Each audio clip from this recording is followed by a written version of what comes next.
അങ്ങനെ ഒരു പഞ്ചാബി ഏറി കയറിയിട്ട് ഇതുവരെ മൂട്ടി ഇറങ്ങിയിട്ടില്ല. നമ്മൾ സംസാരിക്കാൻ പോകുന്നത് കേരള 100% ലിറ്ററസി. മലയാളികളെല്ലാം കൂടെ ഒരുമിച്ചിരുന്ന് ഊക്കി ഒരു പഞ്ചാബി എടുത്ത് ഏറി കയറിയിട്ടുണ്ടായിരുന്നു. അദ്ദേഹം ഇതുവരെയ്ക്കും തിരിച്ചു വന്നിട്ടില്ല. സോ അദ്ദേഹം ഒരു പോഡ്കാസ്റ്റർ ആണ്, അതേപോലെ തന്നെ ഒരു റിയാലിറ്റി ഷോയില് ഒരു കൊമേഡിയനും കൂടെയാണ്. അപ്പൊ ആ ഒരു ഡയലോഗാണ് കേരള 100% ലിറ്ററസി. ആ ഒരു സംഭവം കൂടെ പറഞ്ഞതിന് ശേഷം പിന്നെ അണ്ണ ഇങ്ങനെ ഏറില്ല. പുള്ളിയുടേതായ ഒരു പൊളിറ്റിക്കൽ ആയിട്ടുള്ള ഒരു വ്യൂ ഇങ്ങനെ അങ്ങ് പറയുന്നത്. ഇതിപ്പോ അറിയാലോ, ഇതൊരു പൊളിറ്റിക്കൽ മൂവ്മെന്റ് ആണ്. ഈ കേരളത്തെ ഇങ്ങനെ അടിച്ചേൽപ്പിക്കാൻ, അല്ലെങ്കിൽ എന്താ പറയാ, കേരളത്തെ അങ്ങ് താഴ്ത്തി കാണിക്കാൻ വേണ്ടി കാണിക്കുന്ന ഒരു പൊളിറ്റിക്കൽ മൂവ്മെന്റ്. പക്ഷെ ഇതിന് വലിയ പേര് കേട്ട ഈ കൊമേഡിയൻസ് തന്നെ സപ്പോർട്ട് ചെയ്യുന്നെന്ന് പറയുന്നത് ഭയങ്കര ഒരു കഷ്ടമായ കാര്യമാണ്. അത് പിന്നെ അത് മാത്രമല്ല, ആ ഒരു റിയാലിറ്റി ഷോയില് ഒരു പോഡ്കാസ്റ്റർ കൂടെ ഉണ്ട്. അദ്ദേഹത്തിന് ഒരു ബൈസെപ്സ് ബിയർ എന്നും പറഞ്ഞിട്ട്, ബിയർ ബൈസെപ്സ് രൺവീർ എന്നാണ് പേര്. പക്ഷെ അദ്ദേഹം നല്ലൊരു മനുഷ്യനാണ്. കാരണം എന്ന് വെച്ചാൽ നല്ലതെന്ന് തന്നെ പറയണം. ആ ഒരു പോഡ്കാസ്റ്റ് അദ്ദേഹത്തിന് തന്നെ 4.3 മില്യൺ ഫോളോവേഴ്സ് എന്ന് തോന്നുന്നു. നല്ലൊരു പോഡ്കാസ്റ്റ്. വിരാട് കോഹ്ലി, അതേപോലെ തന്നെ നമ്മുടെ യൂറോപ്യൻ ഫുട്ബോൾ ക്ലബിൽ നിന്ന് ഒരുപാട് പേരൊന്ന് പോഡ്കാസ്റ്റ് ഒക്കെ നടത്തിയിട്ടുണ്ട്. അപ്പൊ അദ്ദേഹം വരെ ഇതിന് ഇങ്ങനെ ഇരുന്ന് ചിരിച്ചപ്പോൾ നോർമലി ആർക്കും പിടിക്കൂല. പിന്നെ വേറൊരു കേസ്, അദ്ദേഹം സോറി പറഞ്ഞ ഒരു വീഡിയോ ഇട്ടിട്ടുണ്ടായിരുന്നു. പക്ഷെ നമ്മുടെ ഈ ലൈഫ് ഓഫ് പാലാജി എന്ന് പറഞ്ഞാൽ അദ്ദേഹം ഒന്നും ചെയ്തിട്ടില്ല.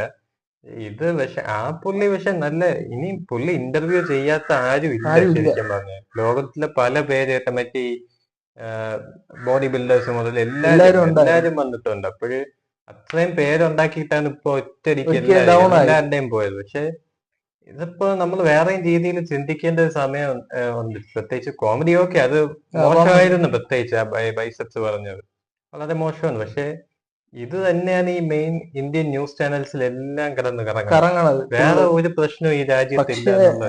വേറൊരു കേസ്, ആ ഒരു 100% ലിറ്ററസിയുടെ പുറകെ പോകുന്നതിന് മുമ്പ് നമുക്ക് കേരളത്തിൽ നടക്കുന്ന കാര്യം കൂടെ സംസാരിക്കണം. കാരണം എന്ന് വെച്ചാൽ ഈ ഒരു 2020 ജനുവരി മാസം ഫുൾ ക്രൈംസ് ആണ്.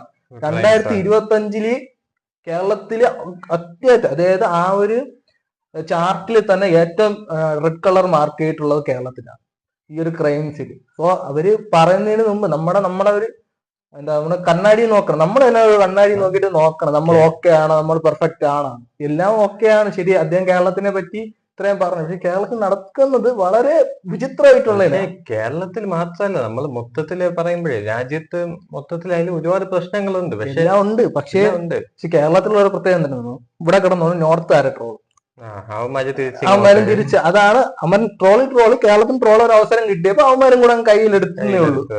പക്ഷെ ഇതിപ്പോ എന്താണെന്നറിയില്ല. ഇപ്പൊ 24 മണിക്കൂർ ന്യൂസ് ചാനൽസിൽ മൊത്തം ഇതായിരുന്നു. ഈ ടൈംസ് ഓഫ് ഇന്ത്യയില് എല്ലാത്തിലും വേറെ ഒരു പ്രശ്നവും നമ്മുടെ ഇവിടെ നടക്കുന്നില്ല എന്നുള്ള രീതിയിലാണ് അവരുടെ അതൊക്കെ എത്രത്തോളം ശരിയെന്നാണ്. പക്ഷെ ഒരിക്കലും ന്യായീകരിക്കുകയല്ല. പ്രത്യേകിച്ച് ബൈസെപ്സ് പറഞ്ഞത് ഒരിക്കലും പാലാജി അല്ല, പാലാജി ഓക്കെ. പക്ഷെ വളരെ മോശമായിട്ടുള്ള ഒരു കാര്യമാണ്. സപ്പോർട്ട് ചെയ്ത് പിന്നെ ലിറ്ററസി ഇപ്പൊ കേസും ഇതുമെല്ലാം വന്നിട്ടുള്ള അതിന്റെ പേരിലാണ്, കോമഡിയുടെ പേരിലാണല്ലേ, റിയാലിറ്റി ഷോയുടെ പേരിലാണ്. ഇതിന് അതുമായിട്ടൊരു ബന്ധമില്ല ഈ ലിറ്ററസിന്. പക്ഷെ ഇത് ലിറ്ററലി നമ്മുടെ സംസ്ഥാനത്തെ മൊത്തത്തിൽ കളിയാക്കുന്ന ഇതിലാണ് വന്നത്. പക്ഷെ കേരളം ഇപ്പൊ നിൽക്കുന്ന ഒരു ഡൗൺഫോൾ ആണ്. കാരണം വെച്ചാൽ 100% ലിറ്ററസി എന്ന് പറഞ്ഞാൽ ഈ ഒരു കേരളത്തിലാണ്. ഇവിടെ ജനുവരി തന്നെ റാഗിങ് കേസ്, എത്ര റാഗിങ് കേസ് നടന്നിട്ടുണ്ട്. സ്റ്റുഡൻസിന്റെ മേലിൽ അടി, അത് +1 +2 കത്തിക്കുത്ത്, അത് ഇതുപോലായിട്ട് മയക്കുമരുന്ന്, ക്രൈംസ്, അമ്മയെ കൊല്ലുന്നു, അച്ഛനെ കൊല്ലുന്നു, ഇതെല്ലാം ഉണ്ട്. പക്ഷെ ഇവിടെയും ക്രൈംസ് ഒരുപാടുണ്ട്, ഇല്ലെന്നല്ല. പ്രത്യേകിച്ച് ഈ റാഗിങ് കേസ് നാഷണൽ ന്യൂസ് വരെ ആയിരുന്നു. ഈ പ്രത്യേകിച്ച് മറ്റേ ഈ ടോയ്ലറ്റ് നക്കിപ്പിച്ചെന്ന് പറഞ്ഞില്ലേ, അത് ഒരു പ്രൈവറ്റ് CBSE സ്കൂളിലാണ്. അത് വലിയ ന്യൂസ് ആയിരുന്നു, മൊത്തത്തില് സ്പ്രെഡ് ആയ ഒരു ന്യൂസാണ്. എന്നിട്ട് അവര് കേസ് അട്ടിമറിക്കാൻ വേണ്ടി നോക്കി, പക്ഷെ അവിടെ നടന്നില്ല. വിദ്യാഭ്യാസ മന്ത്രി എല്ലാം ഇടപെട്ടിട്ടുണ്ടായിരുന്നു. ഒരു കണക്കിന് അവന്റെ ആ ഒരു മെന്റൽ ഹെൽത്തിനെയാണ് നല്ല രീതിയിൽ ബാധിച്ചു കളഞ്ഞത്. ഇപ്പം ഭയങ്കര വിഷമം ഉണ്ടാക്കിയ ഒരു സംഭവമാണ്. ഇപ്പം റാഗിങ് ഒക്കെ എന്താ പറയാ, എല്ലാത്തിനും ഒരു ലിമിറ്റ് എന്താന്ന് പറയാൻ. ചിലപ്പോ തമാശക്കൊക്കെ നമുക്കായാലും കുറെ റാഗിങ് അനുഭവങ്ങളൊക്കെ ഉണ്ടായിട്ടുണ്ടാവും. പക്ഷെ അതൊക്കെ എന്നെയൊക്കെ പിടിച്ച് പാട്ട് പാടാനൊക്കെ പറഞ്ഞിട്ടുള്ളൂ. പിന്നെ നമുക്ക് എന്തെങ്കിലുമൊക്കെ പറയാം, ഓക്കെ എന്ന് വേണമെങ്കിൽ പറയാം. ചിലർക്ക് അതും പറ്റാത്തവരുണ്ട്, ഒട്ടും പറ്റൂല എന്നുള്ളത് ഉണ്ട്. ഇല്ലെന്നല്ല, പക്ഷെ ഇതൊക്കെ എക്സ്ട്രീം ലെവലാണ്. എന്റെ ചെയ്യാൻ പറ്റുന്നതിൽ ഏറ്റവും വലിയ ക്രൂരതയാണ് ആ ഒരു അതും പോരായിട്ട് കൊച്ചിനോട്. നേഴ്സിംഗ് കോളേജിൽ നടന്നത് ഉം ഉം. അതും വേറെ ലെവൽ എന്ന് പറഞ്ഞാൽ പോരാ, അങ്ങേയറ്റം ബ്രൂട്ടൽ എന്ന് പറയാൻ. ആ ഒരു വീഡിയോ കണ്ടായിരുന്നു, ഞാൻ വീഡിയോ കണ്ടിട്ടുണ്ട്. വീഡിയോ ആ ഒരു റാഗ് ചെയ്യണ വീഡിയോ ഉണ്ട്. ഉം ഉം. പുണ്യ നമുക്ക് കണ്ടു നിൽക്കാൻ ആ പറ്റില്ല. അത് വീഡിയോ ഞാൻ പക്ഷെ ബ്ലറാക്കി ബ്ലറായിട്ട് ഞാൻ പച്ചയായ സാധനം കണ്ടു, അതും കിടന്ന് കറങ്ങുന്നുണ്ട്. ബ്രൂട്ടലാണ് ഫുള്ളി എന്ന് വെച്ചാൽ അങ്ങേയറ്റം നമുക്ക് തന്നെ എന്തോ പോലെ തോന്നിപ്പോകും. അങ്ങനത്തെ ഒരു സംഭവമാണ് അവിടെ ചെയ്യണത്. ഇവന്മാർക്കൊക്കെ ഇവന്മാർ മനുഷ്യന്മാരാണോ എന്ന് പോലും നമ്മൾ ചിന്തിച്ചു പോകും. അതും ഒരു മനുഷ്യജീവിയെ കട്ടില് കെട്ടിയിട്ടിട്ട് എന്തൊക്കെയാ ചെയ്യുന്നത്. വല്ലതാ മൊത്തത്തിൽ നമ്മള് അവരൊക്കെ ഇപ്പോഴേ എന്താ മെഡിക്കൽ കോളേജിൽ നിന്ന് ഓൾറെഡി പുറത്താക്കി കഴിഞ്ഞു. പക്ഷെ അത് കേരള പോലീസ് ഒരു നല്ലൊരു തീരുമാനം എടുത്തു. കാരണം എന്ന് വെച്ചാൽ ഇവന്മാര് പിടിപാടുള്ള ടീംസാണ്. ഇവന്മാര് നൈസായിട്ട് ബാഗും പാക്ക് ചെയ്ത് വീട്ടിലോട്ട് പോകാൻ നിൽക്കുന്ന സമയത്താണ് പോലീസ് സിവിൽ ഡ്രസ്സിൽ വന്നിട്ട് എന്തോ ചെറിയൊരു കാര്യമുണ്ട് എന്നിട്ട് നമ്മളോട് ഒന്ന് വരുമെന്ന് ചോദിക്കണം. ഇവന്മാരെ അതിൽ വാങ്ങി നേരെ കൊണ്ട് കയറ്റിയത് സ്റ്റേഷനിൽ. പിന്നെ അവിടെ നിന്ന് പുറത്തിറങ്ങാൻ പറ്റില്ല. അത്യാവശ്യം പിടിപാടുള്ള ഒരാളാണെങ്കിൽ അവന്മാര് ഫോൺ വിളിച്ചാൽ മുകളിൽ നിന്നൊരു ഉത്തരവ് വന്നാൽ പിന്നെ അവന്മാർക്ക് ഇറങ്ങി ഈസിയായിട്ട് ഇറങ്ങി പോരും. പക്ഷെ അവിടെ കേരള പോലീസ് നല്ലൊരു ഒരു ബുദ്ധിപൂർവ്വം ഒരു സംഭവം ചെയ്ത് അങ്ങനെയാണ് അവന്മാരെ പിടിക്കുന്നത്. അങ്ങനെയൊക്കെയാണ് ഓരോ കാര്യങ്ങള്. പക്ഷെ ഇതില് ഈ പാലാജി ഇതുവരെയും റെസ്പോണ്ട് ചെയ്തിട്ടില്ല ഈ കേരളത്തിനെ പറ്റിയിട്ട്. അദ്ദേഹം ഒരു സോറി എന്ന് പറഞ്ഞ വാക്ക് പറഞ്ഞിട്ടില്ല, ഒന്നും ചെയ്തിട്ടില്ല. പിന്നെ കുറെ മലയാളികൾ കയറി കമന്റ്സ് ചിലവർക്ക് കമന്റ് റിമൂവ് ചെയ്ത് കളഞ്ഞിട്ടുണ്ട്, കമന്റ് സെക്ഷൻ ഓഫ് ചെയ്ത് കളഞ്ഞിട്ടുണ്ട്. പിന്നെ ഈ സിഖർമാർക്ക് ചെറിയൊരു പ്രശ്നമുണ്ട്. അവന്മാര് സൂക്ഷിക്കണം. അല്ല, അവന്മാര് ഒരു ഭയങ്കര വാശിക്കാരാണ്. നല്ല വാശിയുടെ പീക്കിലാണ് അവന്മാര്. കാരണം അവന്മാര് ഒരു കാര്യം ചെയ്ത് അവന്മാർക്ക് തെറ്റേന്നൊന്നും അവന്മാരെ അക്സെപ്റ്റ് ചെയ്യില്ല. എല്ലാരും അങ്ങനെയാണോ? എല്ലാരും അങ്ങനെയാണോ വെച്ചാൽ ഞാൻ അങ്ങനെ ഒരു ചരിത്രം കേട്ടിട്ടുണ്ട്. കാരണം നമ്മുടെ ബ്രിട്ടീഷുകാര് ഫ്രീഡം ഫൈറ്റേഴ്സ് ഉണ്ടല്ലോ, ഇവരുടെ ആ ഒരു പഞ്ചാബ് ആ ഒരു സിഖുകാരാണ് ഫ്രീഡം ഫൈറ്റേഴ്സിന് ഇറങ്ങി ബ്രിട്ടീഷുകാർ കൊന്നു കളഞ്ഞെങ്കിൽ ആ കൊന്നു കളഞ്ഞ ബ്രിട്ടീഷുകാരന്മാർ ഇവന്മാർ നേർക്ക് നേർ പോയി വെടിവെച്ചു കൊല്ലും, എന്നിട്ട് ചെന്ന് സറണ്ടർ ആവും, എന്നിട്ട് ഇവന്മാരെ തൂക്കിലേറ്റ്. അങ്ങനെ കുറെ സ്റ്റോറീസ് ഞാൻ കേട്ടിട്ടുണ്ട്. അങ്ങനത്തെ ഒരു മെന്റാലിറ്റി ഉള്ളതിന് പഞ്ചാബ്. പിന്നെ നോർമലി ഇപ്പം വീണ്ടും കേരള ആൾക്കാര് ഈ ഒരു പാജിയ കളിയാക്കുന്നത് that's why we eat beef എന്നും പറഞ്ഞു പോകും. 100% ലിറ്ററസി. പഞ്ചാബും ഇതുമായിട്ട് യാതൊരു ബന്ധമില്ല. That's why we eat beef എന്ന് ഓരോരുത്തരും എന്ന് പറയുമ്പോൾ അവന്മാർക്ക് എന്തിനാണ് ഒരു കണക്ഷൻ ഇല്ലാതെ സംസാരിക്കണ പോലെയാണ് അവന്മാർക്ക് തോന്നുന്നത്. കാരണം പഞ്ചാബ് ഇപ്പോഴും ഭരിക്കുന്ന ആം ആദ്മി പാർട്ടിയാണ്. കാരണം BJP ആണെങ്കിൽ ഓക്കെ ബീഫ് നിരോധനം ഒന്നും പറയാം. ഇത് അങ്ങനെയൊന്നുമില്ല. ഇത് ഡയറക്റ്റ് കേരളത്തിലുള്ളവരാണ് ചെന്ന് നോക്കണത്. നമ്മൾ ബീഫിനൂടെ ആവശ്യമില്ലാത്ത കാര്യമാണ്. പ്രത്യേകിച്ച് വേറെ പല കാര്യങ്ങളൊക്കെ വേണമെങ്കിൽ കമ്പയർ ചെയ്യാം. അത് നല്ലൊരു പോവർട്ടി റേറ്റ് അവിടെ കൂടുതലാണ്. അവിടെ 7.4 ആണ്. അൺഎംപ്ലോയ്മെന്റ് റേറ്റ് അവിടെ കൂടുതലാണ്. പറയാനുള്ള കാര്യങ്ങളാണ്. കേരളത്തിൽ ഇതെല്ലാം കുറവാണ്.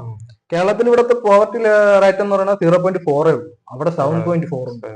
അതായത് അവിടെ പറയുന്നത് വീറ്റിന്റെ എന്തോ ഗോതമ്പിന്റെ പാടമുള്ള അങ്ങനെ എന്തോ ഒരു വാക്ക് പറയും പഞ്ചാബിന് മാത്രം. അത്രയും ഒരു പാടമുള്ള ഒരു കൾട്ടിവേഷൻ, ഫുൾ കൾട്ടിവേഷൻ ഉള്ള ആ ഒരു റീജിയനിൽ 7.4 ആണ് പോവർട്ടി റേറ്റ്. അത് അങ്ങനെയാണ്. പിന്നെ അങ്ങനത്തെ ഒരുപാട് പ്രശ്നങ്ങളുണ്ട്. പിന്നെ കേരളത്തിൽ 100% ലിറ്ററസി എന്ന് കേരളത്തിൽ പറയുന്നെങ്കിലും കഴിഞ്ഞ 3 വർഷമായിട്ട് കേരളത്തിന്റെ ലിറ്ററസി റേറ്റ് എന്ന് പറയുന്നത് 96.2 ആണ്. കഴിഞ്ഞ 3 വർഷം 2022, 23, 24, 25 കണക്ക് വന്നിട്ടില്ല. ഈ 3 വർഷമായിട്ടും കേരളത്തിന്റെ റേറ്റ് എന്ന് പറയുന്നത് സെയിം ആണ്. 96.2. ആ 2 എന്ന് പറയുന്നത് 3-ലോട്ടും പോയിട്ടില്ല, 2-ലോട്ടും പോയിട്ടില്ല. അത് തന്നെ ഒരു വലിയൊരു ഇതാണ്. കാരണം ഹൈയിലോട്ട് പോകുന്നില്ല. ഭയങ്കര ഇതായിപ്പോയി ഒറ്റ ഷോ കാരണം അത്രയും പേരെടുത്ത കുറച്ച് ആൾക്കാരുടെ രാജ്യം മൊത്തം സംസാരിക്കാൻ. പ്രത്യേകിച്ച് ഇപ്പൊ കഴിഞ്ഞ ദിവസം നമ്മുടെ ഒരു മാച്ച് ഉണ്ടായിരുന്നല്ലോ, കേരള ബ്ലാസ്റ്റേഴ്സ് മോഹൻ ബഗാൻ. അത് കളി കഴിഞ്ഞ് ബ്ലാസ്റ്റേഴ്സ് 8 നിലയിൽ പൊട്ടി. അത് കഴിഞ്ഞ് മത്സരത്തിന് ശേഷം മറ്റേ അപ്പൂയ എന്ന് പറയുന്ന ഒരു പ്ലെയർ ഉണ്ട്, പുള്ളിക്കാരന്റെ മോഹൻ ബഗാനിലുള്ള പുള്ളിക്കാരന്റെ സ്റ്റോറിയിൽ ഇട്ടിരിക്കുകയാണ് കേരള സാർ ചിപ്സ് സാർ, ചിപ്സിന്റെ ഒരു ഫോട്ടോ വെച്ചിട്ട് chips sir very good food sir എന്ന് പറഞ്ഞ് എന്തോ ഇട്ടിട്ടുണ്ട്. അത് ഭയങ്കര പുള്ളിക്കെതിരെ മലയാളികൾ പണി കൊടുത്ത് തുടങ്ങിയതാണ്. പുള്ളി അവസാനം 3 സ്റ്റോറികൾ എക്സ്പ്ലെയിൻ ചെയ്തിട്ട്, അതായത് നല്ല രീതിയിലാണ് ഉദ്ദേശിച്ചത്, നല്ല ചിപ്സ് ആണ്, ഫുഡ് നല്ലതാണ്, ആ രീതിയിലാണ് ഉദ്ദേശിച്ചത്. നമുക്കെല്ലാം മനസ്സിലായി.